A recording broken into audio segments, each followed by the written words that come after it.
तो कहानी के शुरुआत में ही हमें 8 कैरेक्टर से इंट्रोड्यूस किया जाता है और ये सभी मिस्टीरियस सोल्जर आइलैंड के लिए ट्रैवल कर रहे थे। ये आइलैंड डेवन कोस्ट के पास था और आजकल काफी सुर्खियों में रहता था क्योंकि सभी लोग इस आइलैंड को लेके अलग अलग कहानियां बना रहे थे। ऐसा कहा जा रहा था कि इनिशियली इस आइलैंड को कोई मिलियनेयर खरीदा था लेकिन फिर वो इसे बेच दिया। Coming to those 8 characters, well पहले कैरेक्टर का नाम है जस्टिस वॉरग्रेव, जो कि अपने फर्स्ट क्लास कैरेज में सोल्जर आइलैंड के लिए ट्रैवल कर रहे थे। जस्टिस वॉरग्रेव को एक खत मिला था जो कि उनके एक पुराने दोस्त का था और उसी दोस्त ने इन्हें इस आइलैंड पे इनवाइट किया था। अब हालांकि ये खत कितनी वैध थी ये कोई नहीं कह सकता, लेकिन खत में लिखा था कि एक अनजान मिलियनेयर जिसका नाम मिस्टर ओवन है वो इस आइलैंड पे एक मैंशन खरीदा है और इसीलिए जस्टिस वॉरग्रेव का दोस्त उन्हें इस मैंशन पे बुला रहा था टू कैच अप। अब दूसरी कैरेक्टर जो इस आइलैंड पे जा रही थी उनका नाम है वेरा क्लेथॉर्न। वेरा एक थर्ड क्लास कैरेज में जा रही थी जहां उनके साथ 5 और यात्री थे। वेरा को इस आइलैंड पे उना नैन्सी ओवन यानी UNO इनवाइट की थी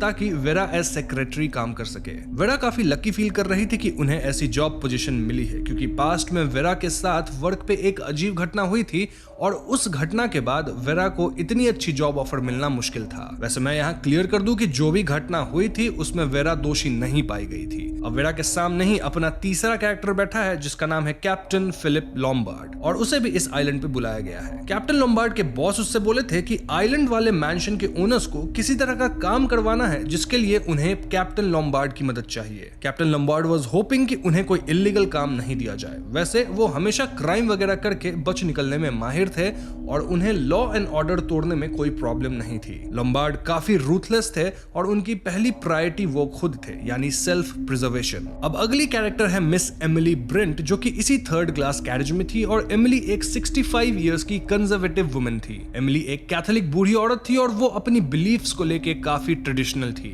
एमिली को सोल्जर आइलैंड आने की इनविटेशन किसी UNO से मिली थी। अब UNO से आप यूनाइटेड नेशंस मत समझ लेना, ये वही UNO है जो कि जस्ट मैं पहले बताया था, किसी के नाम के इनिशियल्स। UNO का कहना है कि वो एमिली से कुछ साल पहले एक गेस्ट हाउस में मिली थी और हालांकि एमिली को इस मुलाकात के बारे में कुछ याद नहीं है, स्टिल वो आइलैंड जा रही है क्योंकि शी इज होपिंग कि उसे किसी तरह का जॉब ऑफर किया जाएगा। अगला कैरेक्टर है जनरल मैकआर्थर और उसे अपना इन्विटेशन मिस्टर ओवन से मिला था। मिस्टर ओवन जनरल मैकआर्थर को खत में बताए थे कि वो जनरल के किसी मिलिट्री दोस्त के फ्रेंड हैं और आइलैंड पे सभी मिलिट्री वाले कैचअप करेंगे। यहाँ जनरल को ऐसा लग रहा था कि लोग उन्हें अवॉइड कर रहे हैं क्योंकि 30 साल पहले जनरल से जुड़ी कुछ तो रूमर फैली थी। जो भी हो, जनरल वाज हैप्पी कि उन्हें इनवाइट किया गया है, वो भी एक मिलिट्री कैचअप में। अब अगले कैरेक्टर हैं डॉक्टर आर्मस्ट्रॉन्ग जो कि एक यंग सक्सेसफुल डॉक्टर है और वो ड्राइव करके इस आइलैंड पे जा रहे हैं। डॉक्टर आर्मस्ट्रॉन्ग को कोई तो इंसान ये बोल के आइलैंड बुलाया था कि उसकी बीवी बीमार है और उन्हें डॉक्टर की जरूरत है, तो उस अनजान आदमी के बीवी को ट्रीट करने के लिए डॉक्टर को अच्छे पैसे मिलने वाले थे। यहाँ डॉक्टर आर्मस्ट्रॉन्ग सोच रहे होते हैं कि वो लकी है कि he got out of something bad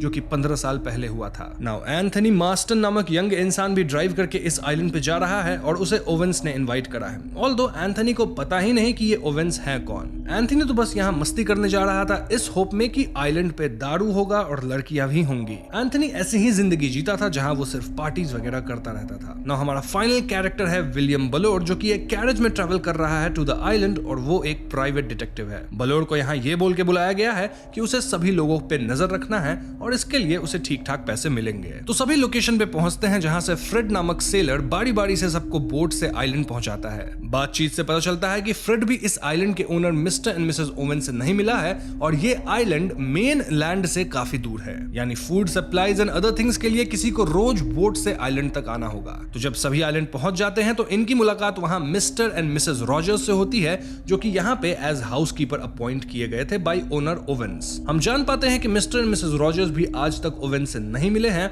and this was very odd for everyone. खैर सभी अपने अलॉटेड रूम्स में जाते हैं और यहाँ वेरा को अपने कमरे में एक नर्सरी राइम हैंगिंग दिखती है और ये राइम 10 सोल्जर बॉयज की थी। जिन्हें नहीं पता उन्हें मैं बता दूं कि 10 सोल्जर बॉयज ऐसी पोएम है जिसमें 10 सोल्जर बॉयज अलग अलग तरीके से मरते हैं and then there were none. फिलहाल स्क्रीन पे आपको वो राइम दिख रही होगी जिसे आप पॉज करके पढ़ सकते हैं। ध्यान रहे कि अभी आइलैंड पे 8 गेस्ट्स के साथ साथ 2 केयर टेकर्स भी हैं, यानी कुल मिलाकर 10 लोग। खैर तो कुछ देर बाद सभी गेस्ट्स बढ़िया डिनर करते हैं और वो नोटिस करते हैं कि टेबल पे 10 ग्लास सोल्जर फिगरीन्स रखे हुए थे टू रिप्रेजेंट सोल्जर आइलैंड। सभी सोच रहे थे कि अब तक यहाँ के owner mister and Mrs Owens इनसे मिलने क्यों नहीं आए, और इन्हीं टॉपिक्स पे बात करते हुए सभी ड्राइंग रूम में बैठ के कॉफी पीने लगते हैं। तभी एकदम से यहाँ एक क्लियर एंड लाउड वॉइस आती है जो कि इन 10 लोगों को अक्यूज करती है ऑफ ए स्पेसिफिक मर्डर जो कि इन्होंने पास्ट में किया था, और फिर ये बच निकले। इन बातों को सुनकर सभी लोग एकदम आग बबूला होने लगते हैं except Justice Wargrave and Emily Brent. Lombard पाता है कि ये आवाज एक ग्रामोफोन से आ रही थी जो कि बगल वाले कमरे में बज रहा था, और इस ग्रामोफोन पे रॉजर्स रिकॉर्ड प्ले किया था। रॉजर्स कहता है कि हाँ, मैंने लगाया था रिकॉर्ड इस पे, लेकिन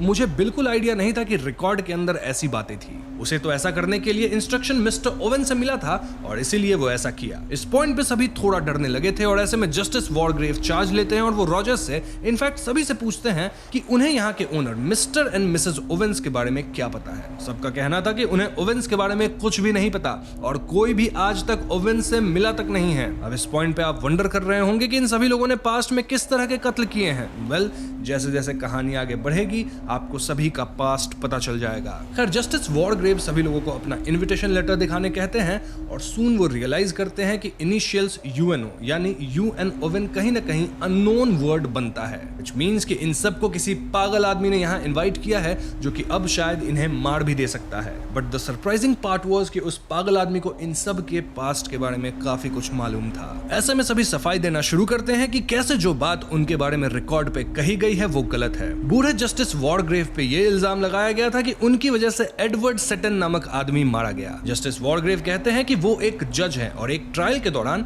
वो एडवर्ड सेटन को गिल्टी पाए और इसीलिए उसे मौत की सजा दी है। जस्टिस वॉरग्रेव का मानना था कि उनका वर्डिक्ट एकदम सही था और आज भी वो अपने वर्डिक्ट के लिए स्टैंड करते हैं। नाउ कमिंग टू वेरा, उन पे इल्जाम था कि वो सिरिल नामक एक यंग बॉय को मारी है जिनकी वो केयर टेकर भी थी। वेरा सफाई देती है कि सिरिल एक दिन काफी दूर स्विम करने चला गया था जिससे वो डूब के मर गया, और हालांकि ऐसा इसलिए हुआ क्योंकि वेरा सिरिल का ठीक से ध्यान नहीं रख रही थी, स्टिल वेरा जानबूझ के कुछ भी नहीं की थी। अब जनरल पे इल्जाम था कि उनकी वजह से आर्थर रिचमंड नामक एक सैनिक मारा गया, और जनरल कहते हैं कि आर्थर तो वॉर में मारा गया था और भले मैंने ही आर्थर को वहां पोस्ट किया था, लेकिन इससे मैं कातिल थोड़ी कहलाऊंगा। अब लॉम्बार्ड पे इल्जाम था कि उसकी वजह से ईस्ट अफ्रीकन ट्राइब के 21 लोग मारे गए, और लॉम्बार्ड एडमिट करता है कि हाँ, मेरी गलती थी, लेकिन मैं खुद को बचाने के लिए उन 21 लोगों को जंगल में छोड़ के भागा था, और मेरे लिए खुद को बचाना सबसे ज्यादा इंपॉर्टेंट है, भले इससे कोई और मारा जाए, मेरे लिए सेल्फ प्रिजर्वेशन सबसे इंपॉर्टेंट है। अब एंथनी मास्टन पे जॉन और लूसी कॉम्स के कत्ल का इल्जाम था, और एंथनी बताता है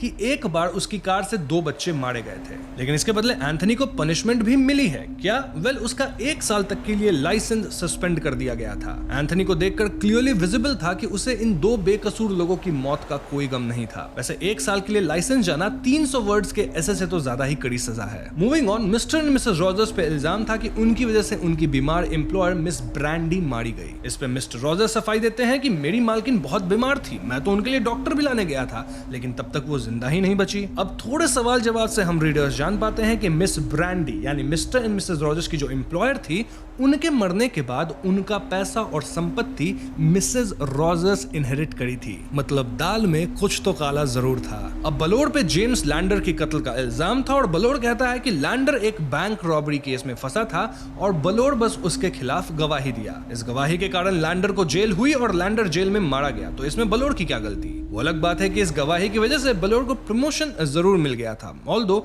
बलोर अब भी कहता है कि लैंडर गिल्टी था। नाउ डॉक्टर आर्मस्ट्रांग पे ये इल्जाम था कि उनकी वजह से लुइसा मैरी क्लेस मारी गई थी। डॉक्टर आर्मस्ट्रांग कहते हैं कि मुझे तो ये नाम याद भी नहीं है, लेकिन वो अपने मन में सोच रहे थे कि कहीं ये वही औरत तो नहीं जिसका ऑपरेशन डॉक्टर आर्मस्ट्रांग नशे की हालत में कर दिए थे, और इसी वजह से उनसे गलती हुई और उनकी गलती के कारण वो औरत मारी गई थी। फाइनली एमिली ब्रेंट पे भी किसी के कत्ल का इल्जाम था, लेकिन एमिली यहाँ कुछ भी बोलने से मना कर देती है। सीन ये था कि इन 10 लोगों पे किसी न किसी को मारने का इल्जाम था, और ये इल्जाम सच है या झूठ इसका तो पता नहीं, लेकिन रिकॉर्ड प्लेयर में जो भी बोल रहा था उसे पक्का यकीन था कि इन 10 ने कुछ तो गुनाह किया है। खैर, तो सबकी बात सुनने के बाद जस्टिस वॉरग्रेव कहते हैं कि हम कल सुबह सुबह इस आइलैंड से निकल लेंगे, और सभी उनकी बात मान भी लेते हैं एक्सेप्ट एंथनी मास्टन, जिसे ये सब काफी थ्रिलिंग लग रहा था और वो इन पहेलियों को सॉल्व करना चाहता था। मार्स्टन अपने ड्रिंक की चुस्की लेता है और अगले ही क्षण वो चोक करते हुए जमीन पे गिर जाता है। डॉक्टर आर्मस्ट्रांग तुरंत उसे चेक करते हैं और वो कहते हैं कि एंथनी मार्स्टन मर चुका है। ये देख सभी शॉक में थे और डॉक्टर आर्मस्ट्रांग कंफर्म करते हैं कि एंथनी को जहर दिया गया है। अब जिस बोतल से एंथनी की ड्रिंक आई थी वो तो सेफ थी क्योंकि उस बोतल से कई लोग पिए थे।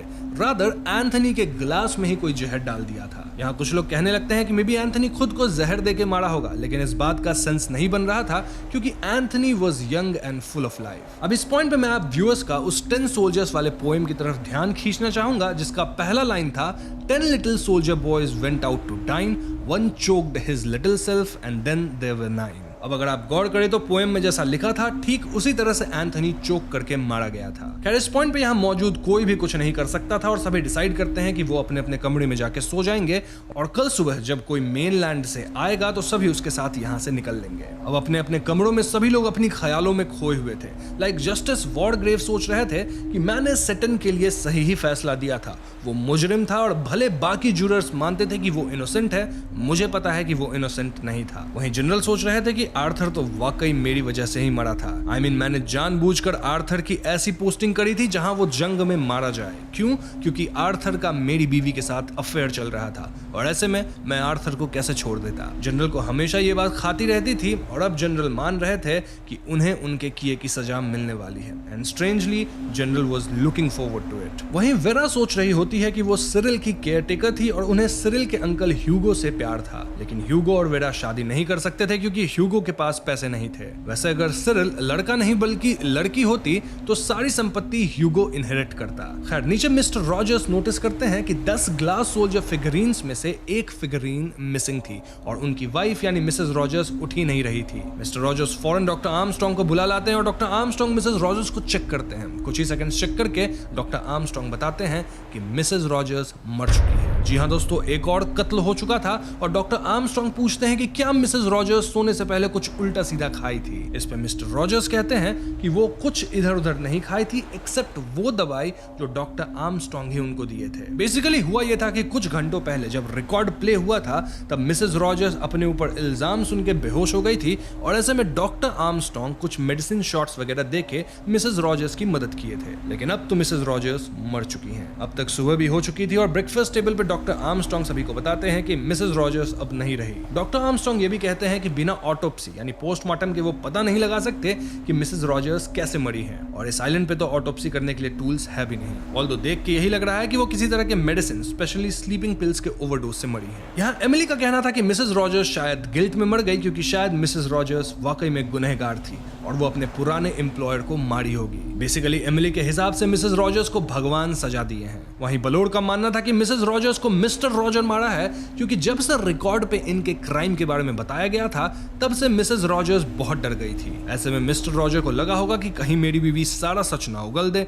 और इसलिए वो अपनी बीवी यानी मिसेस रॉजर्स को मार दिए। अब इस पॉइंट तक मेन लैंड से बोट आ जानी चाहिए थी लेकिन बोट का कोई अता पता नहीं था। जनरल मैकार्थर अब तक अजीब बिहेव करने लग गया था और उसका कहना था कि कोई बोट वगैरह नहीं आएगी, हमें यहाँ मारने के मकसद से लाया गया है और हमें यहाँ शांति मिल जाएगी। जनरल की बातों को इग्नोर करते हुए मिस्टर रॉजर्स कहते हैं कि कल रात टेबल पे 10 से 9 ग्लास सोल्जर फिगरीन्स हो गए थे और अब बस 8 बचे हैं। वैसे उस पोएम का दूसरा लाइन था 9 little soldier boys stayed up very late, one overslept himself and then there were 8। देखा जाए तो मिसेस रॉजर्स वाकई नींद में ही मारी गई, यानी जैसा पोएम में लिखा था ठीक वैसा ही हुआ। खैर इसके बाद वेरा और एमिली ब्रेंट आपस में बात कर रही होती हैं जहां एमिली अपने केस के बारे में उसे बताती है। एमिली का कहना था कि उस पे बियाट्रिस टेलर को मारने का इल्जाम लगा है जबकि वो ऐसा कुछ नहीं की है। एमिली के हिसाब से बियाट्रिस एक अच्छी लड़की नहीं थी और वो एमिली के आंखों में धूल झोंक रही थी। एमिली जो कि काफी कंजर्वेटिव माइंडसेट की थी उसे लगता था कि बियाट्रिस एक सिंपल और अच्छी लड़की है,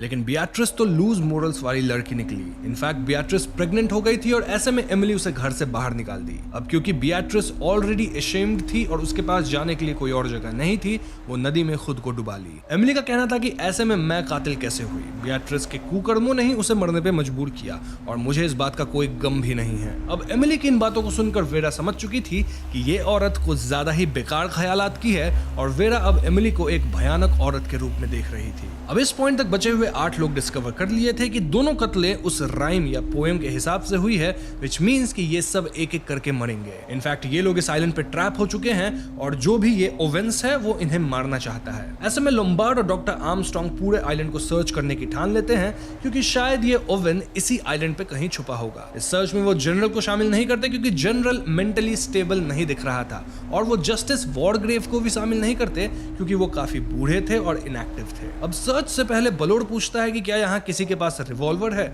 और लोम्बार्ड कहता है कि हाँ मेरे पास है। इस पे बलोड का शक लोम्बार्ड पे जाता है क्योंकि लोम्बार्ड आइलैंड पे रिवॉल्वर लेके क्यों आया। वहीं लोम्बार्ड का कहना था कि मैं हर जगह रिवॉल्वर लेके ही चलता हूँ। तो ये तीनों आइलैंड पे सर्च शुरू करते हैं और इन्हें ओशन के पास जनरल दिखते हैं जो कि अलग ही ट्रांस में थे। इट वाज क्लियर कि जनरल अपना मानसिक संतुलन खो चुके हैं। अब यहाँ जनरल की बात वेरा से होती है और जनरल का कहना था कि मैंने जानबूझकर आर्थर रिचमंड की पोस्टिंग वॉर वाले एरिया में की जिससे वो मारा गया। मैंने ऐसा इसलिए किया क्योंकि मैं अपनी पत्नी से प्यार करता था। वैसे आर्थर की मौत के बाद मेरी पत्नी पहले जैसी नहीं रही, वो आर्थर को मिस करती थी और कुछ समय बाद मेरी पत्नी भी मर गई। मुझे अपने कर्मों की सजा इस आइलैंड पे ही मिलेगी और कोई भी इस आइलैंड से जिंदा बच के नहीं निकल पाएगा। ये सब सुन के वेरा काफी डिस्टर्ब होती है और वो वापस मैंशन आती है। अब तक ब्लोड, डॉक्टर आर्मस्ट्रांग और लोम्बार्ड आइलैंड सर्च कर चुके थे और यहाँ छिपने की कोई जगह नहीं थी, ना ही उन्हें कोई मिला। इनफैक्ट मैंशन के अंदर भी इन्हें कोई अनजान इंसान नहीं मिलता एंड दिस मेंट कि कातिल इन्हीं बचे हुए 8 लोगों में से कोई एक है। ऐसे में सभी एक दूसरे को ब्लेम करने लगते हैं। लाइक ब्लोड का कहना था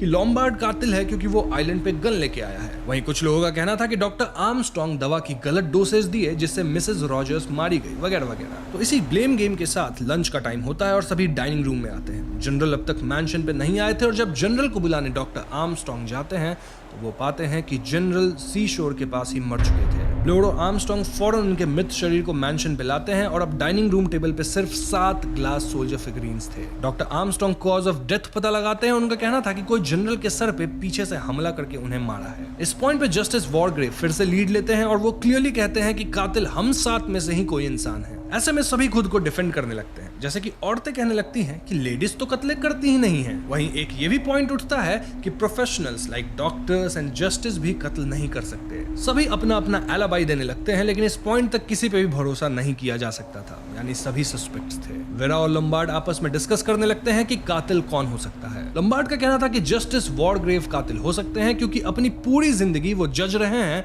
और इससे उनका दिमाग थोड़ा खराब हो गया होगा। वो खुद को गॉड ही मानने लगे होंगे और इसलिए लोगों को मार रहे हैं। वहीं वेरा का कहना था कि कातिल शायद डॉक्टर आर्मस्ट्रांग है क्योंकि 3 में से 2 कत्ले तो पॉइजन या मेडिसिन ओवरडोज से हुई है और इस तरह से यूजुअली एक डॉक्टर ही किसी इंसान को मार सकता है। इनफैक्ट डॉक्टर आर्मस्ट्रांग ही जनरल को लाने गया था तो वही जनरल को उधर पीछे से हमला करके मार दिया होगा। ये सुनकर लोम्बार्ड भी सोचता है कि हाँ, वेरा के पॉइंट्स में दम तो है। अब वेरा और लोम्बार्ड की तरह ही मिस्टर रॉजर्स और बलोड भी आपस में अपनी थियरीज बना रहे थे। वहीं जस्टिस वॉरग्रेव और डॉक्टर आर्मस्ट्रांग भी अपनी थियरीज बना रहे थे। देखा जाए तो ना सिर्फ लोगों को एक दूसरे पे शक था बल्कि अब थोड़ी ग्रुपिज्म भी हमें देखने को मिल रही थी। अकेली थी तो सिर्फ एमिली, जिसका मानना था कि हम 7 में से कोई कातिल नहीं है बल्कि कातिल तो बियाट्रिस टेलर है जो कि उसकी विक्टिम थी। वो ये बात एक नोटबुक में भी लिखती है एंड दिस प्रूव्स कि एमिली को कहीं ना कहीं मन में गिल्ट था कि उसकी वजह से बियाट्रिस मारी गई थी। उन्हें शायद लगने लगा था कि ये सब सुपरनैचुरल है और बियाट्रिस की आत्मा अपना बदला ले रही है सुपरनैचुरल वेज में।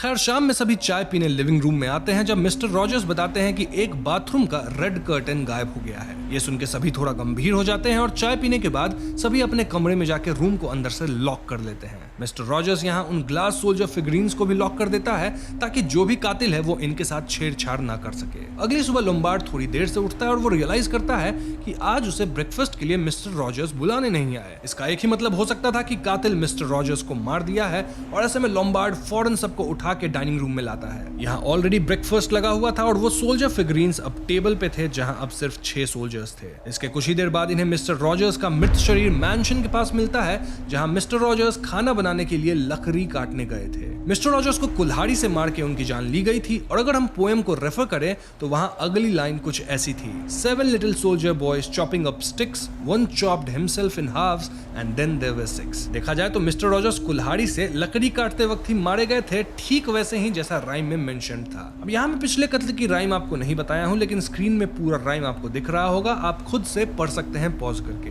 खैर, इस सब से सभी एकदम डरे हुए थे, लेकिन किसी के मुंह से आवाज तक नहीं निकल रही थी। ऐसे में जस्टिस वॉरग्रेव कहते हैं कि ब्रेकफास्ट के आधे घंटे बाद हम सब मिलेंगे to discuss our next plans. सभी ब्रेकफास्ट करके अपने कमरे में जाने लगते हैं एक्सेप्ट एमिली, जिसे थोड़ा अजीब फील हो रहा था। उन्हें थोड़ी नींद से आने लगी थी और वो विंडो पे एक बी देखती है। एमिली अपने ख्यालों में खोई हुई थी जब अचानक उन्हें अपने गर्दन पे चुभन महसूस होती है, मानो किसी बी ने उन्हें काटा हो। इसके कुछ देर बाद सभी ड्राइंग रूम में एकत्रित होते हैं, लेकिन एमिली यहाँ नहीं थी। खोजने पे ये लोग एमिली को मृत पाते हैं और डॉक्टर आर्मस्ट्रॉन्ग कंफर्म करते हैं कि कोई तो एमिली को हाइपोडर्मिक सिरिंज से मारा है। लोम्बार्ड नोटिस करता है कि किलर इस कमरे में एक बम्बल बी भी छोड़ा था ताकि ये कत्ल भी राइम से मैच कर सके, क्योंकि राइम का अगला लाइन कुछ ऐसा था: 6 little soldier boys playing with a hive, a bumblebee stung one and then there were 5। यहाँ जस्टिस वॉरग्रेव तुरंत पूछते हैं कि घर में हाइपोडर्मिक सिरिंज आया कहां से, और डॉक्टर आर्मस्ट्रॉन्ग का कहना था कि मैं इसे लाया था क्योंकि डॉक्टर्स आमतौर पे ये लेके ट्रैवल करते हैं। डॉक्टर आर्मस्ट्रॉन्ग सभी को अपने कमरे पे अपना सिरिंज दिखाने ले जाते हैं, लेकिन उनका सिरिंज उनके बक्से से गायब था। यानी कातिल उनके ही सिरिंज का इस्तेमाल करके एमिली को मारा है, या फिर डॉक्टर आर्मस्ट्रॉन्ग खुद ही कातिल है। ऐसे में जस्टिस वॉरग्रेव प्रपोज करते हैं कि बचे हुए 5 लोगों में जिनके पास भी कुछ ऐसी चीज है जिससे कत्ल हो सकता है, वो फौरन इसे जमा कर दें। क्यों? क्योंकि इन चीजों को लॉक करके रख दिया जाएगा ताकि कातिल इनका इस्तेमाल ना कर सके। ऐसे में डॉक्टर फौरन अपने स्लीपिंग टैबलेट्स, मेडिसिन के सब दे देते हैं, लेकिन लोम्बार्ड अपना रिवॉल्वर नहीं देना चाह रहा था। सभी लोग उसे रिवॉल्वर देने के लिए फोर्स करते हैं और फाइनली लोम्बार्ड को भी मानना पड़ता है। अब जैसे ही लोम्बार्ड अपने कमरे में रिवॉल्वर लाने जाता है तो वहां से रिवॉल्वर ऑलरेडी गायब था। ऐसे में सभी एक दूसरे को फुली बॉडी चेक करते हैं, लेकिन किसी को कुछ नहीं मिलता। अब जब्त किया गया सारा सामान एक ऐसे कैबिनेट में रख दिया जाता है जिसे खोलने के लिए 2 चाबियां लगेंगी। एक चाबी लोम्बार्ड को दी जाती है और एक ब्लोर को, क्योंकि ये दोनों स्ट्रॉन्ग थे और एक दूसरे से चाबी नहीं छीन सकते, ना ही इनसे कोई छीन सकता है। इसके बाद इन्हें 6th सोल्जर फिगरीन और वो सिरिंज जिससे एमिली का कत्ल हुआ था, दोनों डाइनिंग रूम के बाहर फेंकी हुई मिलती है। अब इस पॉइंट पे बचे हुए 5 लोग ड्राइंग रूम में एक साथ बैठते हैं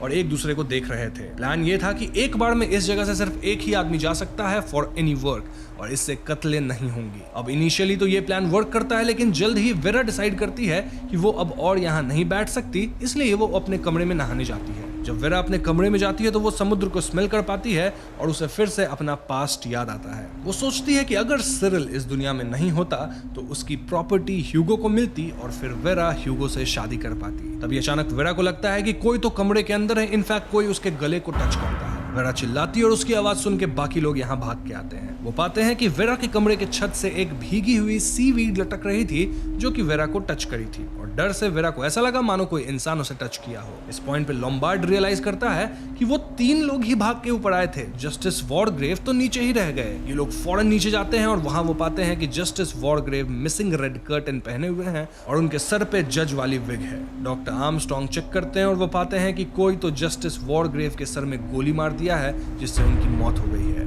यहाँ अगेन राइम मैच कर रहा था, which was 5 little soldier boys going through a door, one stubbed his toe and then there were 4। मतलब ये सब एक डोर के थ्रू गए, लेकिन एक टो स्टब करके रह गया जो कि मारा भी गया। तो अब सिर्फ 4 लोग बचे हैं और ये लोग जस्टिस वॉरग्रेव के शरीर को उठाकर उनके कमरे में रख देते हैं। सभी की हालत खराब थी और सभी एक दूसरे पे शक कर रहे थे। स्टिल चारों चुपचाप डिनर करके अपने अपने कमरे में चले जाते हैं। अब लोम्बार्ड पाता है कि उसकी रिवॉल्वर वापस उसके कमरे के ड्रॉर में थी। वहीं वेरा अपने कमरे में पड़ी पड़ी सोच रही थी कि कैसे वो जानबूझकर सिरिल को काफी दूर तैरने के लिए बोल दी, जिससे सिरिल डूब के मारा गया। वेरा वाज श्योर कि किसी को उस पर शक नहीं होगा कि वो सिरिल को प्लान करके मारी है, लेकिन शायद ह्यूगो ये बात समझ गया, क्योंकि ह्यूगो उस घटना के बाद वेरा से कभी बात ही नहीं किया। वेरा अपने कमरे में सीलिंग पे एक हुक देखती है और सोचती है कि शायद इसी से सीवीड लटका होगा। वहीं ब्लोर अपने कमरे में पड़ा पड़ा ये सोच रहा था कि अगर मैं कातिल को पकड़ लूं तो ये सब खेल ही खत्म हो जाएगा। ब्लोर को एक आउटसाइड नॉइज सुनाई देती है और ब्लोर तुरंत बाहर निकल के बचे हुए लोगों के रूम्स चेक करता है। सभी अपने कमरे में थे एक्सेप्ट डॉक्टर आर्मस्ट्रॉन्ग। ऐसे में ब्लोर और लोम्बार्ड मिलकर डॉक्टर आर्मस्ट्रॉन्ग को ढूंढने लगते हैं और वो वेरा को सजेस्ट करते हैं कि वो अपना कमरा बंद कर ले और कमरा तब तक ना खोले जब तक ब्लोर और लोम्बार्ड वापस ना आ जाए। तो कुछ समय बाद ब्लोर और लोम्बार्ड वापस आते हैं और उनका कहना था कि डॉक्टर आर्मस्ट्रॉन्ग पूरे आइलैंड पे कहीं नहीं है। इनफैक्ट अब टेबल पे सिर्फ 3 सोल्जर बॉय फिगरिंग्स दिख रहे थे। तो अब ये तीनों यानी ब्लोर, लोम्बार्ड और वेरा एक साथ किचन में ब्रेकफास्ट करते हैं और इनका मानना था कि डॉक्टर आर्मस्ट्रॉन्ग मर चुका है, तभी तो सिर्फ 3 सोल्जर फिगरिंग्स बचे हैं। ऐसे में ब्लोर लोम्बार्ड को कातिल मानने लगता है क्योंकि लोम्बार्ड के पास रिवॉल्वर था। वेरा कहती है कि अगर हम राइम या फिर पोएम पे ध्यान दे तो राइम में कुछ ऐसा लिखा है, 4 little soldier boys going out to sea,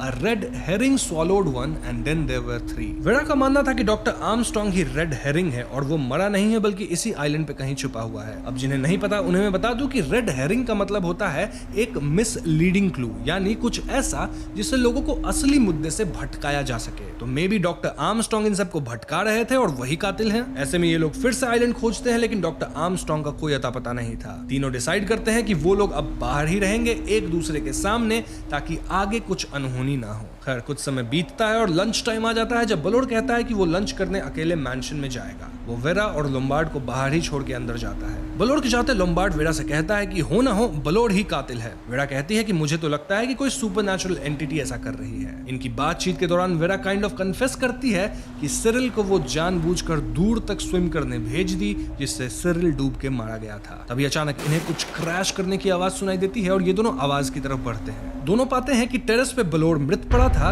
और कोई तो उसके सर को एक बियर शेप्ड क्लॉक से क्रश कर दिया था। अब वेरा और लोम्बार्ड तो एक दूसरे के ही साथ थे, यानी ये काम पक्का डॉक्टर आर्मस्ट्रांग का ही होगा। ऐसे में ये दोनों सुबह तक बीच पे ही वेट करते हैं और सुबह इन्हें दूर पे कुछ कपड़ों की बंडल दिखती है। नजदीक जाने पे ये पाते हैं कि वो कोई कपड़ों का बंडल नहीं था, बल्कि डॉक्टर आर्मस्ट्रांग की मृत शरीर थी एंड इट वाज क्लियर कि उनकी डूबने से मौत हुई है। इस मोमेंट पे वेरा और लोम्बार्ड स्लोली एक दूसरे को देखते हैं, क्योंकि आइलैंड पे तो सिर्फ यही दो बचे थे। ये दोनों अब एक दूसरे पे शक करने लग गए थे, जबकि दोनों ये बात सोच ही नहीं रहे थे कि ब्लोड तो तब मारा गया जब ये दोनों एक दूसरे के साथ थे। खैर ये दोनों मिलकर डॉक्टर आर्मस्ट्रांग की बॉडी को मूव करते हैं और इसी दौरान लोम्बार्ड पाता है कि उसका रिवॉल्वर गायब है। वेरा चालाकी से लोम्बार्ड का रिवॉल्वर ले ली थी और जब तक लोम्बार्ड वेरा के ऊपर झपटता, वेरा लोम्बार्ड को रिवॉल्वर से शूट कर देती है। ये गोली सीधा लोम्बार्ड के दिल के आर पार हो जाती है, जिससे लोम्बार्ड वहीं पे मारा जाता है। अब इस आइलैंड पे वेरा अकेली बची थी और वो कंप्लीट शॉक में थी। वेरा इन इंसिडेंट से ट्रॉमेटाइज थी, लेकिन अब उसे मरने का डर नहीं था क्योंकि वो आइलैंड पे अकेली थी। इससे ये भी प्रूव होता है कि वेरा भी कातिल नहीं थी। वो खाने के लिए मैंशन के अंदर जाती है और वहां डाइनिंग टेबल पे 3 सोल्जर बॉय फिगरेन्स थे। वेरा 2 को फेंक देती है और एक अपने हाथ में रख लेती है, डिपिक्टिंग कि वो बच गई। अब जब वो अपने कमरे में जाने लगती है तो उसे राइम की आखिरी लाइन याद आती है। वेरा को लगता है कि आखिरी लाइन थी, one little soldier boy left all alone, he got married and then there were none. लेकिन दोस्तों ये ओरिजिनल लाइन नहीं थी। ओरिजिनल लाइन क्या है, या तो आपने पढ़ लिया होगा पोएम देख के, या फिर मैं आगे बता ही दूंगा। वैसे यहाँ मैं पूरी राइम स्क्रीन पे दिखा ही रहा हूँ, तो जिन कत्लों को मैं राइम से मैच नहीं किया हूँ, आप खुद वीडियो पॉज करके उसे मैच कर सकते हैं। एनीवेज वेरा को सडनली फील होता है कि घर में कोई और है और उसे ऐसा लगने लगा था कि शायद हुगो यहाँ उसका इंतजार कर रहा है उससे शादी करने के लिए। ध्यान रहे कि वेरा को लग रहा था कि लास्ट लाइन है he got married and then there were none. Vera फौरन अपने कमरे में जाती है जहां हुक से एक न्यूज लटक रहा था और वहां एक चेयर भी था, एज इफ किसी ने फांसी लगाने का सेटअप किया हो। इस पॉइंट पे वेरा को पोएम की ओरिजिनल लाइन याद आ जाती है और उसे लगता है कि हुगो शायद ऐसा ही चाहता है कि वेरा खुद को मार ले। वेरा फाइनली खुद को इस सेटअप में मार लेती है and then there were none. वैसे ओरिजिनल लाइन ये है, one little soldier boy left all alone, he went and hanged himself and then there were none. अब इस पॉइंट पे किताब में सिर्फ 2 चैप्टर्स बचे हैं और हम रीडर्स को कोई आइडिया नहीं लग रहा कि कातिल आखिर कौन था। अब तक ब्रिटिश पुलिस भी आइलैंड पे आ चुकी है और उन्हें 10 लोग मृत मिले हैं। पुलिस को बस ये पता है कि कोई आइजैक मॉरिस नामक आदमी किसी अननोन थर्ड पार्टी से सोल्जर आइलैंड को खरीदा था, देन मॉरिस ही उन गेस्ट्स को बुलाया था। मॉरिस गांव के लोगों से ये कहा था कि सोल्जर आइलैंड पे किसी तरह का एक्सपेरिमेंट चल रहा है और अगर वहां से कोई डिस्ट्रेस सिग्नल भी आए तो वहां मत जाना। इसलिए गांव से कोई भी इस आइलैंड पे बोट लेके आया ही नहीं। फाइनली काफी दिन बाद जब लोग आए तो उन्हें यहाँ 10 लोग मृत मिले। अब आइजैक मॉरिस हमेशा इलीगल एक्टिविटीज में जुड़ा रहता था और पुलिस ये ट्रेस ही नहीं कर पा रही थी कि आइलैंड को एक्चुअली कौन खरीदा था। क्यों? क्योंकि आइजैक मॉरिस तो खुद अपने घर में मृत पाया गया था। मतलब ये काम आइजैक मॉरिस का भी नहीं था। पुलिस यहाँ ग्रामोफोन पे वो रिकॉर्डर वाला मैसेज सुनती है जिसमें आइलैंड पे आए लोगों के ऊपर कत्लों के इल्जाम लगे थे और वो सारे केसेस ऑफिशियली रिकॉर्डेड नहीं थे। कहने का मतलब ये कि उन 10 लोगों के क्राइम्स ऐसे थे जिसे प्रूव नहीं किया गया था, या फिर हम कह सकते हैं कि जिसमें जस्टिस नहीं मिला था और लॉ कुछ कर भी नहीं पाई थी। मतलब ये सब खेल कोई ऐसा इंसान खेला था जिसे इन क्राइम्स की डिटेल्ड जानकारी थी और वो जस्टिस सर्व करना चाहता था। पुलिस को यहाँ वेरा, एमिली और ब्लोर की डायरी एंट्रीज भी मिलती हैं, लेकिन इन एंट्रीज से भी कुछ जज नहीं किया जा सकता था। सबसे अजीब बात तो ये थी कि जिस चेयर पे खड़ी होकर वेरा अंत में अपनी जान दी थी वो चेयर वॉल से टिकी हुई थी। इसका मतलब ये कि जब वेरा मरी थी उसके बाद भी कोई तो इस आइलैंड पे जिंदा था, तभी तो वो चेयर को वॉल से टिका दिया। लेकिन यहाँ तो पुलिस को 10 लोगों की लाश मिली थी। अब हो सकता है कि कोई यहाँ 11th पर्सन हो, राइट? लेकिन गांव वालों का कहना था कि इतने दिनों में हमने किसी को आइलैंड से आते जाते नहीं देखा था, यानी आइलैंड पे यही 10 लोग थे जो कि गए थे और इनके अलावा कोई नहीं था। ओवरऑल सीन ये था कि इन 10 लोगों को कौन मारा ये राज शायद कातिल के अलावा किसी को मालूम ही नहीं। इस पॉइंट पे हम रीडर्स बुक के लास्ट चैप्टर पे पहुंच चुके हैं, जहां एक मछुआरे को समुद्र में एक सील्ड बॉटल मिलती है। ये बॉटल पुलिस को भिजवा दी जाती है क्योंकि इसके अंदर कातिल का कन्फेशन लेटर था। इनफैक्ट लेटर में क्लियरली बताया गया था कि कातिल कैसे 10 लोगों को मारा। कातिल का कहना था कि मैं बचपन से फैंटेसी से भरा हुआ था और मैं कई चीजें इमेजिन करता था, इसलिए मैं अपना कन्फेशन लेटर इस बॉटल में डाल के समुद्र में फेंक रहा हूं ताकि कभी तो ये किसी को मिलेगी। बचपन से मुझे मौत देखने में एक सैडिस्टिक प्लेजर मिलता था। इनफैक्ट मैं लोगों को मारना भी चाहता था, लेकिन मेरे अंदर बहुत स्ट्रॉन्ग सेंस ऑफ जस्टिस भी थी, यानी मैं इनोसेंट लोगों को सफर करते नहीं देख सकता, इसलिए मुझे सिर्फ गुनहगारों को मरते देख बड़ा मजा आता था। तभी तो मैं लीगल प्रोफेशन ज्वाइन किया। जब भी मैं गुनहगारों को सजा सुनाता मुझे उन्हें तड़पते देख बहुत मजा आता था। लेकिन कुछ समय बाद मुझे एहसास हुआ कि सिर्फ क्रिमिनल को डेथ सेंटेंस देना काफी नहीं है, मुझे खुद अपनी हाथों से भी उन्हें मारना है। मेरे किए कत्ल एक आर्ट की तरह है और मैं थिएट्रिकल वे में लोगों को मारना चाहता था। लेकिन ऑफ कोर्स मैं इनोसेंट लोगों को नहीं मार सकता ना, इसलिए मैंने ऐसे लोगों को चुना जो क्रिमिनल्स तो थे लेकिन वो कानून के हाथों से बच निकले थे। मैं जस्टिस वॉरग्रेव उन चुने गए लोगों को अपने हाथों से मारना चाहता था। जी हाँ दोस्तों, इस पॉइंट पे क्लियर होता है कि कातिल जस्टिस वॉरग्रेव थे, लेकिन आखिर वो ये पुल ऑफ कैसे किए? उनकी लाश भी तो पुलिस को आइलैंड पे मिली थी ना। मोरओवर वो अपने विक्टिम्स को किस आधार पे चुने थे? वेल, इस लेटर में डॉक्टर वॉरग्रेव बताते हैं कि एक डॉक्टर के साथ बातचीत के दौरान उन्हें प्रेरणा मिली जिसने उन हत्याओं की संख्या का उल्लेख किया था जो कानून द्वारा दंडनीय नहीं होने के कारण रडार के नीचे से गुजर जाती हैं। डॉक्टर उसे अपने मरीज की कहानी सुनाते हैं जिनके देखभाल करता मिस्टर और मिसेस रॉजर्स थे। डॉक्टर को संदेह था कि उन्होंने अपनी मालकिन को दवा नहीं दी जिससे उनकी मौत हो गई। जस्टिस वॉरग्रेव लिखते हैं कि उन्होंने फिर अपने विक्टिम्स को उन लोगों का चयन करके एकत्रित करना शुरू किया जिन्होंने ऐसे हत्या की थी जो कानून के पकड़ से बाहर थी। अब क्योंकि वो एक जज थे, उनका एक बड़ा नेटवर्क था और उन्होंने वर्षों के दौरान अपने विक्टिम्स का चयन करना शुरू किया। एंथनी और ब्लॉर का केस तो जनता के बीच खुलेआम एकदम पब्लिक था, सभी लोग इसे जानते थे, तो इसीलिए जस्टिस वॉरग्रेव ने इन दोनों को चुना। नाउ एक नर्स ने अस्पताल में उन्हें एक बार एक यात्रा के दौरान डॉक्टर आर्मस्ट्रांग के मामले के बारे में बताया था। जाहिर है नाम का उल्लेख नहीं किया था, लेकिन उन्होंने और जानकारी इकट्ठा की और ऐसे डॉक्टर आर्मस्ट्रांग चुने गए। अब एक क्लब में सैन्य साथियों के बीच बातचीत से जनरल मैकार्थर के बारे में उन्हें पता चला। उन्होंने उसी गांव की एक महिला से एमिली ब्रेंट के बारे में सुना। अमेज़न से हाल ही में आए एक आदमी ने लोम्बार्ड की गतिविधियां के बारे में बताया। अपने अंतिम मेहमान को उन्होंने तब पाया जब वो ह्यूगो हैमिल्टन नाम के एक युवक से मिले। ह्यूगो दुखी और नशे में था, इसलिए उसने जस्टिस वॉरग्रेव के साथ साझा किया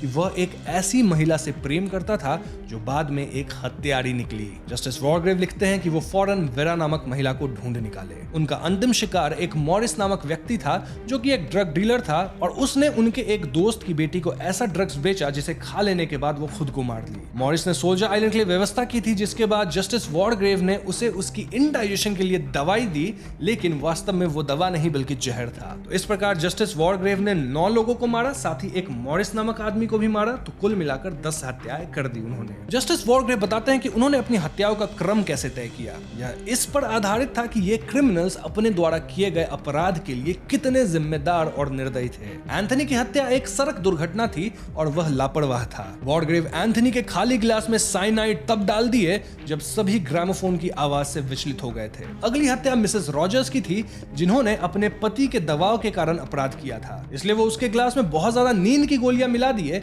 जिससे वो नींद में ही चल बसी। वो आगे लिखते हैं कि जनरल मैकार्थर तो पहले से ही खोए हुए थे और अपने डेथ को एक्सेप्ट कर लिए थे और उन्होंने तब कुछ भी नहीं सुना जब उन पे जस्टिस वॉरग्रेव पीछे से वार किए। वो अलग बात है कि जस्टिस वॉरग्रेव को वहां बहुत ही सावधानी से जाना पड़ा था क्योंकि वह छत से सही समय देखने की प्रतीक्षा कर रहे थे जब उन्हें वहां जाते कोई न देखे। अब इस पॉइंट पे जस्टिस वॉरग्रेव को एक पार्टनर चाहिए था और उन्होंने नर्वस डॉक्टर आर्मस्ट्रांग को चुना जो उन पर विश्वास करते थे क्योंकि वो दोनों प्रोफेशनल्स थे। साथ ही देखा जाए तो डॉक्टर आर्मस्ट्रांग पे सभी लोग शक कर रहे थे सबसे ज्यादा, तो अगर जस्टिस वॉरग्रेव उनके साथ है तो ऑब्वियसली नर्वस डॉक्टर आर्मस्ट्रांग भी उनके साथ होंगे। वॉरग्रेव डॉक्टर आर्मस्ट्रांग को भरोसा दिला देते हैं कि कातिल और कोई नहीं बल्कि लोम्बार्ड है। फिर फिर अगली सुबह जस्टिस वॉरग्रेव मिस्टर रॉजर्स को तब मारे जब रॉजर्स लकड़ी काट रहे थे। फिर वो रॉजर्स की चाबी ले लिए जहां से वो वापस उन 10 सोल्जर फिगरीन्स को निकाल पाए। वैसे इस खोजबीन के दौरान वॉरग्रेव लॉम्बार्ड के कमरे में भी गलती से चले गए थे जहां उन्हें लॉम्बार्ड का रिवॉल्वर मिल गया था। आगे उन्होंने ब्रेंट की कॉफी में अपनी घातक नींद की गोली की आखिरी खुराक मिला दी जिससे वो चक्कर में आ गई। बाद में उनके लिए साइनाइड को उनके शरीर में इंजेक्ट करना आसान हो गया। इस पॉइंट तक जस्टिस वॉरग्रेव ने साइनाइड और घातक नींद की गोली को खत्म कर दिया था। उन्होंने रिवॉल्वर को फूड स्टोरेज सेक्शन में छिपा दिया था जहां कोई खोजा ही नहीं। अब यहां आता है असली ट्विस्ट जब जस्टिस वॉरग्रेव डॉक्टर आर्मस्ट्रॉन्ग को यह भरोसा दिलाते हैं कि अगर वो अपनी डेथ को फेक करे तो फिर वो आसानी से पूरे घर में कातिल को घूम घूम के खोज सकते हैं। कहने का मतलब यह है कि जब जस्टिस वॉरग्रेव मृत पाए गए थे तब डॉक्टर आर्मस्ट्रॉन्ग ही उन्हें डेड डिक्लेयर किए थे, लेकिन आर्मस्ट्रॉन्ग वॉरग्रेव के बहकावे में झूठ बोले थे। उस टाइम तक वॉरग्रेव जिंदा थे और वो आधी रात को डॉक्टर आर्मस्ट्रॉन्ग से मिलने की योजना बनाते हैं। वहां वो डॉक्टर आर्मस्ट्रॉन्ग को पत्थरों से धक्का देके मार दिए। उन्होंने रिवॉल्वर भी वापस रख दिया। इसके बाद वो अपने कमरे में वापस गए और फिर से मृत होने का नाटक किए। अब उनके आने जाने से ब्लोर उनके कदमों की आहट सुन लिया था और तभी वो सभी कमरों की जांच करना शुरू किया था। लेकिन जाहिर सी बात है ब्लोर सिर्फ उन्हीं लोगों का कमरा जांच किया जो लोग जीवित थे और इस जांच से ये पता चला कि डॉक्टर आर्मस्ट्रॉन्ग गायब है। वॉरग्रेव लिखते हैं कि उन्होंने ब्लोर, लॉम्बार्ड और वेरा को घर की खिड़कियों से देखा। जब ब्लोर घर की ओर आया तो उन्होंने बियर घड़ी से उसे मार दिया। इसके बाद उन्होंने वेरा को लॉम्बार्ड को गोली मारते हुए देखा और वह खुश थे कि उन्होंने वेरा का सही आकलन किया था। आगे फिर वो एक साइकोलॉजिकल एक्सपेरिमेंट किए जिसके बारे में वो एकदम श्योर नहीं थे। मतलब वो ऐसा सेटअप बनाए जिससे वेरा गिल्ट में खुद की जान ले ले और वेरा ऐसा ही की। जस्टिस वॉरग्रेव लिखते हैं कि हर आर्टिस्ट की तरह उन्हें भी अपने इस वर्क ऑफ आर्ट के लिए रिकॉग्निशन चाहिए, लेकिन उन्हें लगता नहीं कि कोई ये केस सॉल्व कर पाएगा। वैसे वो 3 क्लूज छोड़ रहे हैं ताकि पुलिस पता कर सके कि कातिल कौन है। पहला क्लू ये है कि 10 गेस्ट्स में से वो एकमात्र ऐसे गेस्ट थे जिनका बताया गया क्राइम रियल नहीं था।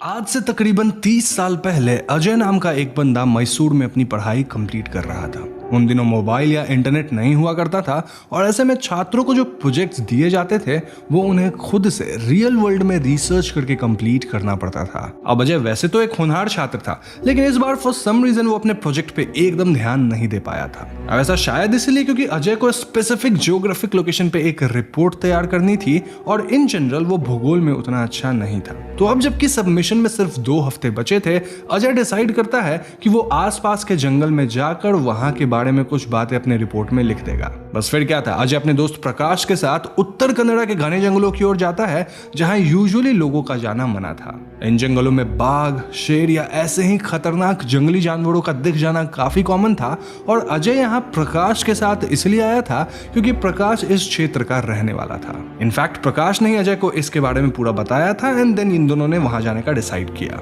तो जब ये लोग अपना एक्सपीडिशन शुरू करते हैं तो प्रकाश अजय को एक किताब के बारे में बताने लग जाता है। प्रकाश का कहना था कि उसने अपने परिवार में हमेशा एक किताब की कहानी सुन रखी है जो कि एक इंसान को किसी भी तरह की ताकत दे सकता है। यह सुनकर अजय हंसते हुए कहता है कि क्या वो किताब मेरी प्रोजेक्ट भी कंप्लीट कर देगा, क्योंकि अभी तो मुझे बस उसकी ही पड़ी है। प्रकाश तुरंत इस मजाक को इग्नोर करते हुए कहता है कि उसने सुना है कि वो किताब सच में एग्जिस्ट करती है और उसकी ताकत का इस्तेमाल सदियों से लोग करते आ रहे हैं। वो किताब इन्हीं जंगलों में है और अगर ये लोग उसे ढूंढ ले तो इनको अपार शक्ति मिल सकती है। अब ऑब्वियसली अजय को ये सारी बातें एकदम बचकानी लग रही थी और इसलिए वो कहता है कि भाई हमें प्रोजेक्ट पे ध्यान देना है, यहाँ की कुछ इन्फॉर्मेशन निकालते हैं एंड फिर प्रोजेक्ट को कंप्लीट करते हैं। उसके बाद जब सिम ब्रेक होगा तब वापस यहाँ आकर एक्सप्लोर करेंगे एंड देन तुम्हारी इमेजिनरी किताब को भी ढूंढ लेंगे। तो यहाँ से ये लोग आगे बढ़ते हैं और जंगल में अलग अलग चीजों को नोट करने लग जाते हैं। कुछ दूर ट्रेकिंग वगैरह करने के बाद ये लोग काफी आगे आ गए थे और वहां अचानक इन्हें झाड़ियों में से कुछ आवाज आती है। अजय को लगता है कि शायद वहां कोई जंगली जानवर है, इसलिए वो उल्टे पांव भागना शुरू करता है, लेकिन प्रकाश तो झाड़ियों की तरफ ही बढ़ गया था। अजय उसे आवाज लगाता है लेकिन प्रकाश अब तक झाड़ियों तक पहुंच गया था और सरप्राइजिंगली वहां उसकी मुलाकात एक इंसान से होती है। इस बंदे का नाम रुद्र था और उसका कहना था कि वो इसी एरिया में रहता है। अब रुद्र से मिलने के बाद प्रकाश फौरन अजय को भी यहाँ बुला लेता है एंड देन रुद्र से बात करते वक्त वो बताता है कि यहाँ उसके अलावा कुछ और लोग भी रहते हैं और उनका एक पूरा ग्रुप है और वी कैन से समूह है जो कि कई सदियों से इस जंगलों में है। यह सुनकर प्रकाश और अजय जो कि अब यहाँ आ गया था, इन दोनों की आंखें चमक उठती है क्योंकि अब तो वो इनसे ही बात करके सारी इन्फॉर्मेशन ले लेंगे जिससे उनका प्रोजेक्ट एकदम से कंप्लीट हो जाएगा। बस फिर क्या था, ये दोनों रुद्र के साथ हो लेते हैं और रुद्र इन्हें जंगल के बीच एक प्लेन एरिया में लाता है जहाँ कई झोपड़ियां थी। इस जगह को देखकर काफी क्लियर था कि यहाँ कई लोग रह रहे थे और उनकी एक छोटी सी कम्युनिटी थी। अजय फौरन ही लोगों से बात करके इन्फॉर्मेशन इकट्ठा करने लगता है और यहाँ के लोगों का बर्ताव बहुत ही अच्छा था। अब इस छोटे से जगह पे सब कुछ तो ठीक था, लेकिन यहाँ एक अजीब बात ये थी कि यहाँ पे जितने बड़े लोग थे उसके कंपैरिजन में बच्चे बहुत ही ज्यादा कम थे। मान के चलो अगर 100 बड़े लोग हैं तो बच्चे कुछ 3-4। साथ ही इन लोगों को देखकर ऐसा लग नहीं रहा था कि ये लोग किसी की पूजा वगैरह करते हैं। हर कोई किसी न किसी तरह के भगवान में भरोसा करता है, लेकिन इनकी आस्था कहीं दिख नहीं रही थी। अजय फौरन इस बारे में रुद्र से पूछता है, जो कि बहुत ही चालाकी से इस टॉपिक को इग्नोर करता है। अजय रुद्र से ये भी पॉइंट आउट करता है कि अगर ये लोग यहाँ काफी दिन से रह रहे हैं तो इनकी जो झोपड़ियां दिख रही हैं छोटी छोटी, ये एकदम नई नई सी क्यों लग रही है। बट अगेन रुद्र ये सारा सवाल सुनकर अजय से अब दूरी मेंटेन करने लगता है। तो अब थोड़ी देर में शाम होने वाली थी और ऐसे में अजय और प्रकाश यहाँ से जाने की बात करते हैं, लेकिन समूह के लोगों का कहना था कि ये दोनों आज के लिए यहीं पे रुक सकते हैं। ऐसे भी आज शाम इस कम्युनिटी में एक छोटी सी सेलिब्रेशन है।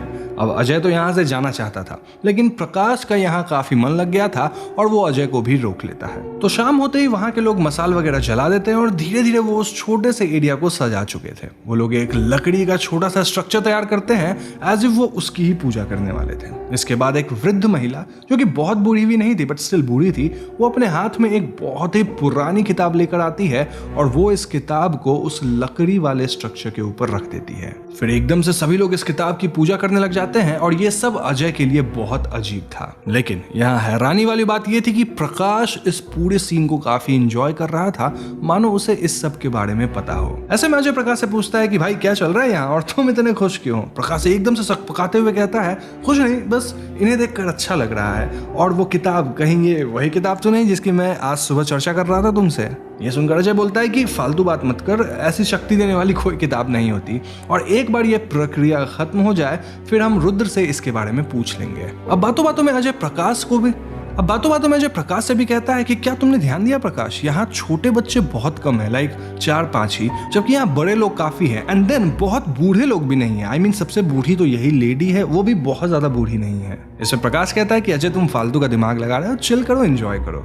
तो तकरीबन 45 मिनट तक यहाँ के लोग अजीब तरह के चैंटिंग्स एंड डांस वगैरह करते हैं, जिसके बाद वो डिनर के लिए टेबल तैयार करने लगते हैं। मौका पाकर अजय रुद्र से इस पूरे प्रक्रिया के बारे में पूछता है, जहाँ रुद्र बताता है कि ये एक ऐसी किताब है जो कि किसी को कुछ भी प्रदान कर सकती है, बस आपको इसका इस्तेमाल करना आना चाहिए। और आज भी हम इस किताब से कुछ मांगने वाले हैं, जिस वजह से ये सेलिब्रेशंस है। अब ये बात अजय को हजम नहीं होती और वो पूछता है कि आखिर ये किताब आई कहां से और ये कैसे किसी को सब कुछ दे सकती है। ये सुनकर रुद्र कहता है कि इस किताब के ओरिजिन के बारे में तो किसी को नहीं पता, लेकिन मैं इतना जरूर बता सकता हूं कि हमारे समूह में ये किताब तकरीबन 200 साल से है। तब से ही हम इस किताब को पूजते आए हैं और इस किताब ने ही हमारी कम्युनिटी को सही सलामत रखा है। इस पॉइंट पे अजय बार बार इस किताब की बात सुनकर थोड़ा इरिटेट हो गया था और वो डायरेक्टली रुद्र से इसके मैजिक को देखने की मांग करता है। ऐसे में रुद्र कहता है कि बस कुछ देर रुक जाओ, तुम खुद इस किताब की ताकत को देख पाओगे। खैर, तो इसके बाद अजय बाकियों के साथ मिलकर खाना वगैरह खाता है और फिर अजय को तेज नींद आती है, जिस वजह से वो अपने असाइंड कमरे में जाकर सो जाता है। अब जब उसकी आंखें खुलती है तो वो खुद को एक लकड़ी के खंभे से बंधा पाता है। जी हाँ, अजय के आसपास इस जगह के सारे लोग इकट्ठा हो चुके थे और उसके सामने वही किताब थी जिसमें अजीब से लैंग्वेज में कुछ तो लिखा था। अजय का मुंह भी बंधा पड़ा था और ऐसे में ना तो वो कुछ बोल पा रहा था, ना ही उसे समझ आ रहा था कि उसके साथ चल क्या रहा है। तभी अजय के सामने वही बूढ़ी औरत आती है जिसने किताब को लकड़ी वाले स्ट्रक्चर पे रखा था और वो अजीब से चैंटिंग शुरू कर देती है। उस औरत के साथ वहां के सभी लोग कुछ अजीब चैंटिंग्स करते हैं और अब तक अजय को हिंट मिल चुका था कि शायद उसे लोग मारने वाले थे। यहाँ सवाल बस ये था कि आखिर वो लोग अजय के साथ ऐसा क्यों कर रहे थे। इस पॉइंट पे अजय के सामने प्रकाश आता है और वो उसे थैंक यू कहता है। अजय समझ ही नहीं पाता कि आखिर प्रकाश यहाँ है तो वो इतना चिल कैसे है, वो भाग क्यों नहीं रहा, वो अजय की मदद क्यों नहीं कर रहा और यहाँ के लोग प्रकाश को कुछ कर क्यों नहीं रहे हैं। अजय का चेहरा एकदम डरा डरा सा दिख रहा था और उस पर एक क्वेश्चन मार्क जैसा था कि आखिर चल क्या रहा है। और ऐसे में प्रकाश अपनी आइडेंटिटी रिवील करता है। दरअसल प्रकाश इसी समूह से था और वही अजय को यहाँ फंसा कर लाया था। प्रकाश बताता है कि आज से कई 100 साल पहले कांति नाम की औरत थी जिसके हाथ एक किताब लगा। इस किताब के अंदर अपार शक्ति थी और इसे समझने में कांति को काफी वक्त लगा। दरअसल ये किताब एकदम खाली होता था, लेकिन अगर आप इससे कुछ मांगो तो उसे पाने की विधि इस किताब में अपने आप छप जाती थी। ये राइटिंग्स किसी अजीब से लैंग्वेज में थी जिसे 7 साल तक अध्ययन करने के बाद कांति समझ पाई और वो ये भी मान गई थी कि ये किताब उन्हें कुछ भी प्रदान कर सकता है। लेकिन इस किताब का एक बहुत ही खतरनाक रूल था। रूल ये कि जो भी ये किताब तुम्हें देगा उसके बदले में वो तुमसे एग्जैक्टली सेम प्रोपोर्शंस में लेगा।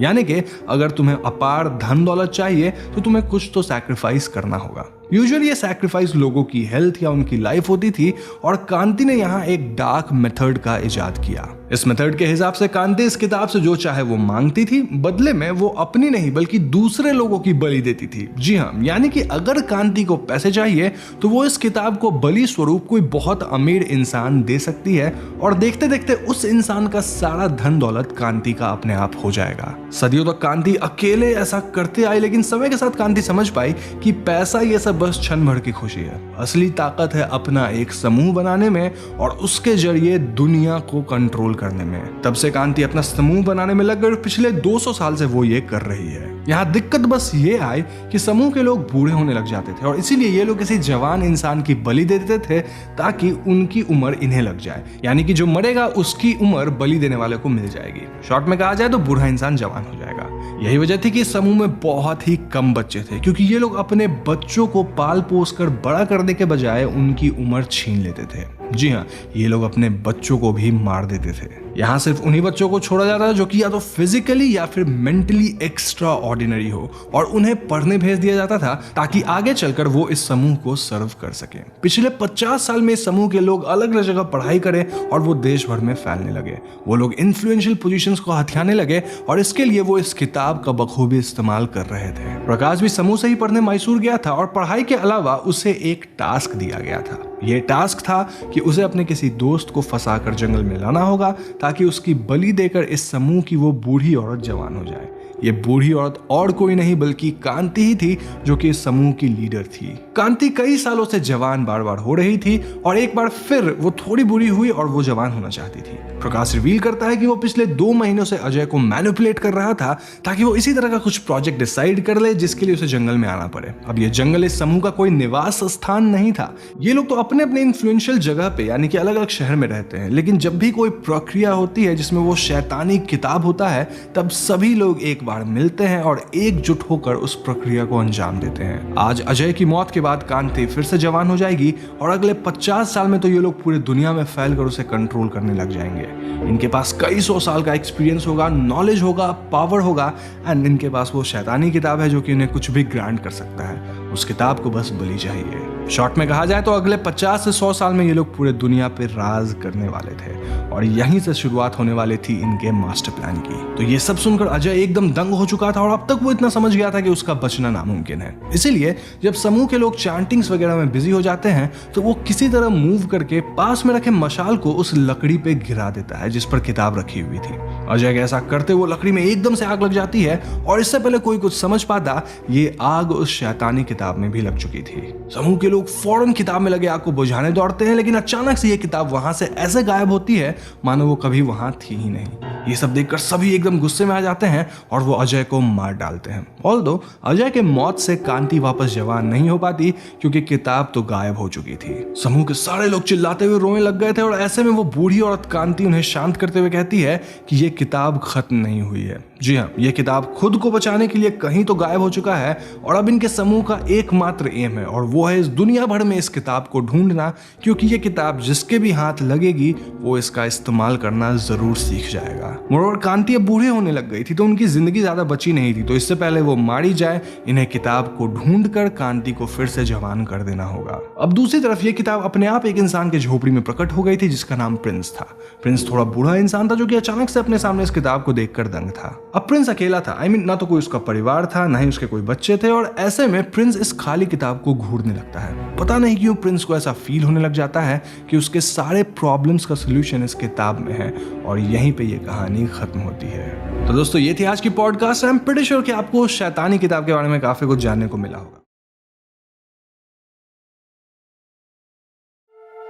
ये कहानी अनुज की है जिसकी 12वीं कक्षा में 92% मार्क्स आए थे और कई महीनों तक फॉर्म्स वगैरह भरने के बाद उसने एंट्रेंस टेस्ट दिया और उसके बाद अनुज को एक बढ़िया इंजीनियरिंग कॉलेज मिल गया था। कॉलेज के पहले दिन अनुज सामान वगैरह लेकर अपने असाइन किए गए हॉस्टल रूम की ओर जाता है जहां उसकी मुलाकात अपने रूममेट सम्यक से होती है। ये दोनों अपने आप को एक दूसरे से इंट्रोड्यूस करते हैं और यहाँ अनुज कहता है कि जाते वक्त उसके पापा उसे कह रहे थे कि उसका कमरा सिंगल रूम होगा, बट ही सरप्राइज्ड कि वो डबल रूम में है। इस बात को सुनकर सम्यक कुछ नहीं कहता, इंस्टेड वो टॉपिक चेंज करने की कोशिश करता है। सम्यक कहने लगता है कि उसका ब्रांच कंप्यूटर साइंस है, जिसपे अनुज कहता है कि वो भी कंप्यूटर साइंस ब्रांच में ही है। ये दोनों अपना सामान वगैरह सेट कर लेते हैं और यहाँ अनुज नोटिस करता है कि सम्यक थोड़ा अजीब बिहेव कर रहा था। वो अनुज से थोड़ी दूरी बना रहा था, साथ ही वो बार बार बहाने बनाकर कहीं तो चला जाता था। देखते देखते 2-3 दिन बीत गए और इनके सेमेस्टर की क्लासेस शुरू हो गई। सम्यक अपने स्टडीज में काफी स्ट्रगल कर रहा था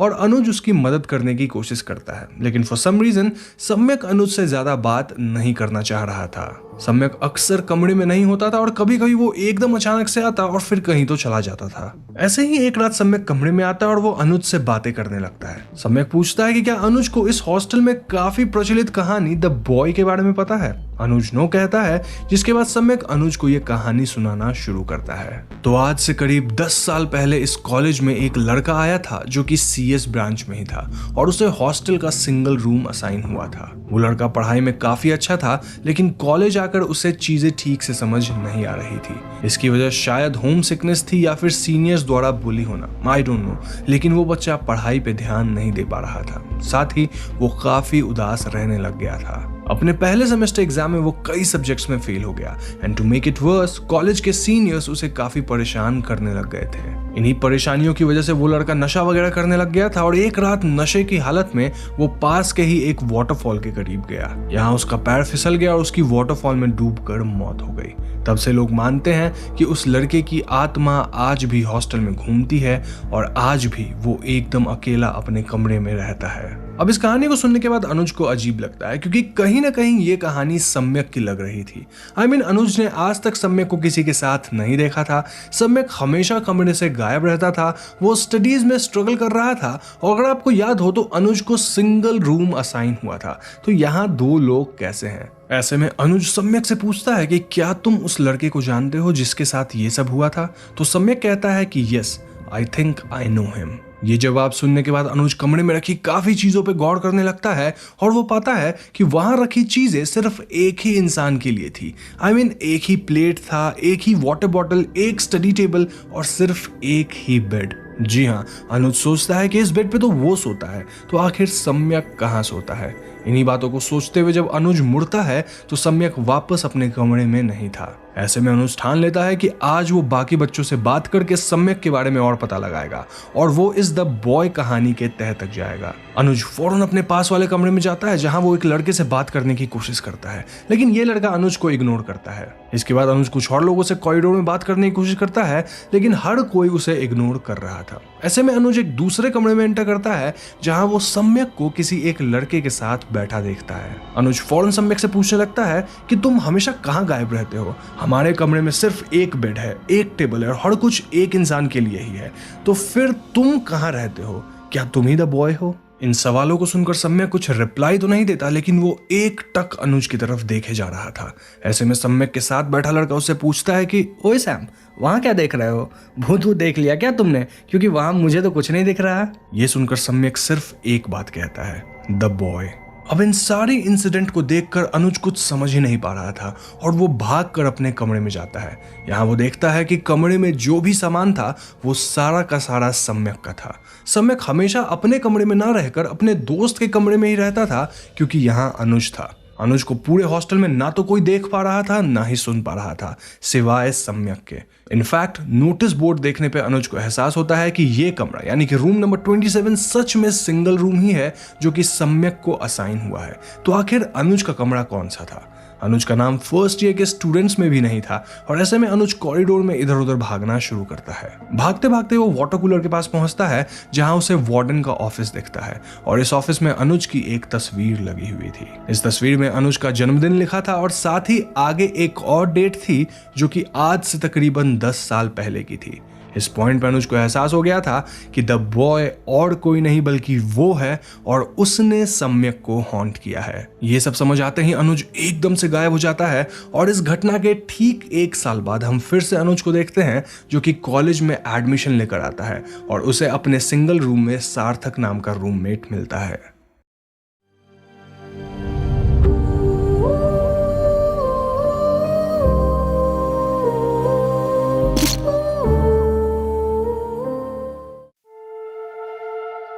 ये कहानी तकरीबन 11 साल पहले की है, जब सौरभ नाम का बंदा अपने कॉलेज के सेकेंड ईयर में था।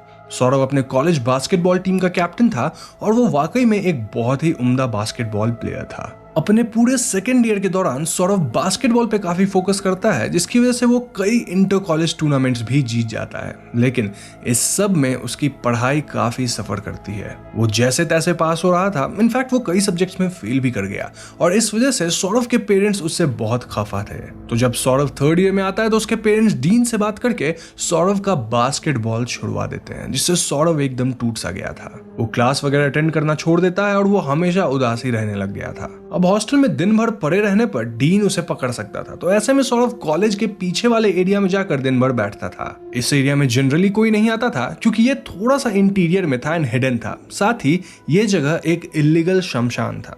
ऑफिशियली वो शमशान नहीं था, लेकिन पुराने समय से ही कई लोग वहां मृत लोगों को दफना देते थे। तो एक दिन सौरभ की मुलाकात यहाँ प्रिंस नाम के लड़के से होती है, जो कि सौरभ के ही कॉलेज से था और वो भी टाइम पास करने इस जगह पे आता है। इन दोनों की आपस में बात होती है और इंस्टेंटली इनकी दोस्ती हो जाती है। अब प्रिंस सौरभ से थोड़ा अलग था। प्रिंस की थॉट प्रोसेस थोड़ी डार्क सी थी और उसे लोगों को परेशान करने में एक अजीब सी खुशी मिलती थी। प्रिंस या तो हमेशा किसी को परेशान करने की बात करता था या फिर वो ब्लैक मैजिक और ऐसे ही कुछ विचित्र टॉपिक्स पे बात करता था। प्रिंस की संगत में सौरभ भी ये सब करने लग जाता है और इसके परिणाम अनुसार वो अपने हॉस्टल में जूनियर्स को बुली करने लग गया था। सौरभ का प्राइम टारगेट एक अनुज नाम का लड़का था, जिसकी एडमिशन फर्स्ट ईयर में हुई थी और वो रूम नंबर 27 में रहता था। तो एक दिन प्रिंस और सौरभ अपने ठिकाने पे मिलते हैं और यहाँ प्रिंस कहता है कि उसे कुछ तंत्र मंत्र पता है, जिसकी मदद से सौरभ अपने आप अच्छे मार्क्स स्कोर करने लग जाएगा। इतना ही नहीं, सौरभ अपने गेम में और भी बेटर हो जाएगा, जिससे उसकी जिंदगी सफल हो जाएगी। अब ऑब्वियसली बीइंग ए मॉडर्न गाय, सौरभ इन सब बातों पे भरोसा नहीं करता। इनफैक्ट उसे ये सब बचकाना लगता है। लेकिन प्रिंस एकदम अड़ गया था कि उन्हें वो प्रक्रिया करनी ही पड़ेगी। बस दिक्कत यह थी कि इस प्रक्रिया के लिए उन्हें एक लड़के की जरूरत थी, क्योंकि इसे कंप्लीट करने के लिए उन्हें किसी अनजान इंसान के खून की जरूरत थी। अब खून वून वाली बात सुनकर सौरभ तुरंत अलर्ट हो जाता है, लेकिन प्रिंस बहुत कैजुअली कहता है कि अरे बस एक ड्रॉप ही चाहिए, ऐसा कुछ बहुत नहीं है, और ऐसे भी ये तो बस फन के लिए हम लोग कर रहे हैं ना, तो चलो करके देखते हैं, कहीं सच में कुछ हो जाए। वेल, ये सब सुनकर सौरभ थोड़ा सोचने लगता है। ऑल्दो वो इसमें इंटरेस्टेड नहीं था, लेकिन वो सोचता है कि क्यों ना वो अनुज को इसमें फंसा कर उसे थोड़ा परेशान करे। फिर क्या था, सौरभ रूम नंबर 27 में जाकर अनुज से दोस्ती करने लगता है और वो उसे शराब वगैरह भी पिलाने लगता है। अब देर रात जब अनुज काफी नशे में आ गया था, सौरभ उसे अपने साथ कॉलेज के पास वाले वाटरफॉल के पास ले जाता है, क्योंकि प्रिंस वो प्रक्रिया यहीं पे करने वाला था। तो वाटरफॉल पे पहुंचकर प्रिंस और सौरभ अनुज को वहां बैठा देते हैं और प्रिंस कुछ चैंटिंग शुरू करता है। ये लोग एक बॉनफायर के इर्द गिर्द बैठे थे और देखते ही देखते प्रिंस अपना वेशभूषा बदल दिया था, जहां वो एकदम अजीब दिख रहा था, मानो वो कोई तांत्रिक हो। इस पॉइंट पे सौरभ नोटिस करता है कि अपनी चैंटिंग्स में प्रिंस सिर्फ अनुज का ही नहीं बल्कि सौरभ का भी नाम ले रहा था, और ऐसे में वो प्रिंस को रोक कर इस बारे में पूछता है। प्रिंस कहता है कि वो बस वहां मौजूद सभी लोगों का नाम ले रहा है और इसमें डरने वाली कोई बात नहीं है। अब जैसे जैसे प्रक्रिया आगे बढ़ रही थी, सौरभ का सर भारी हो रहा था और अनुज तो ऑलरेडी पी के टुल था। सौरभ को शक होने लगता है कि यहाँ कुछ तो अजीब हो रहा है। इसीलिए जब प्रिंस उठकर कुछ सामग्री लाने थोड़ी दूर जाता है तो सौरभ चुपके से उसकी किताब को पढ़ना शुरू करता है। अब ये जो किताब थी वो काफी पुरानी थी और यहाँ जिस भाषा का प्रयोग किया गया था वो सौरभ के समझ के परे था, लेकिन किताब में कुछ हैंड ड्राइंग्स भी थी और इनको देखकर सौरभ चीजें समझने की कोशिश करता है। किताब में एक बूढ़े इंसान की ड्राइंग थी और वहां दिखाया जा रहा था कि अगर 2 जवान लोगों को मारने के साथ साथ ये प्रक्रिया की जाए तो एक बूढ़ा इंसान वापस से जवान हो सकता है। सौरभ को यकीन ही नहीं हो रहा था कि ये सब क्या है, और तभी वो अपने पीछे प्रिंस को देखता है जो कि एकदम से बूढ़ा दिखने लग गया था। जी हाँ, अब इससे पहले सौरभ भाग पाता, प्रिंस उसको जकड़ लेता है और वो कहता है कि अपनी जवानी को वापस पाने के लिए वो सौरभ और अनुज दोनों की बलि चढ़ाकर उनका खून पी जाएगा। ऐसे में सौरभ काफी स्ट्रगल करता है, लेकिन प्रिंस उसे भी इंटॉक्सिकेट कर देता है। बेहोश होने से पहले सौरभ किसी तरह आगे बढ़कर अनुज को धक्का दे देता है, जिससे अनुज वाटरफॉल में गिर जाता है और इससे प्रिंस की प्रक्रिया अधूरी ही रह जाएगी। ये सब देखकर प्रिंस एकदम बौखला उठता है और वो पानी की तरफ बढ़ता है, लेकिन इतने में सौरभ प्रिंस के ही चाकू से उसे स्टैब कर देता है। चाकू लगते ही प्रिंस का शरीर अजीब तरह से सड़ने लग जाता है और देखते ही देखते उसका पूरा शरीर वहां से एकदम गायब हो जाता है। अब तक सौरभ भी बेहोश हो गया था और जब उसकी आंखें खुलती है तो सुबह हो चुकी थी। सौरभ तुरंत ही भागकर हॉस्टल आता है और यहाँ वो डायरेक्टली रूम नंबर 27 में जाता है। वहां उसकी मुलाकात अनुज से होती है जो कि एकदम ठीक दिख रहा था, और अनुज कहता है कि पिछली रात एकदम अचानक से उसे होश आया और वो खुद को वाटरफॉल के नीचे पाया। ऐसे में वो भागकर हॉस्टल आ गया and now he is feeling better.